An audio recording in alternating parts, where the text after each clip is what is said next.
سنو، جب رسول آنا بند ہو جاتے ہیں تو یہ آدمی ہی ہوتے ہیں جو اللہ کا پیغام لوگوں تک پہنچاتے ہیں۔ جب تمہیں اپنی من چاہی چیز تک پہنچنے کی کوئی راہ نظر نہ آئے تو اللہ کے ساتھ انویسٹمنٹ کرنا شروع کر دو۔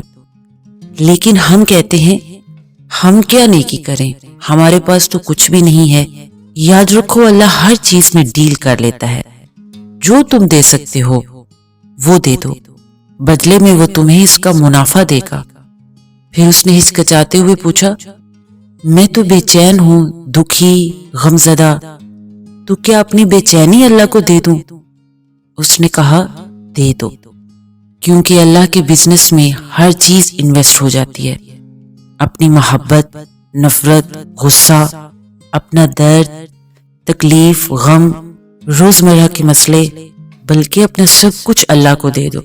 اس کے ساتھ بزنس میں انویسٹ کرتے جاؤ اور خود سے بوجھ اتارتے جاؤ۔ پھر دیکھنا وہ تمہیں بدلے میں منافع کے طور پر وہ چیزیں عطا کرے گا جو تم سوچ بھی نہیں سکتے۔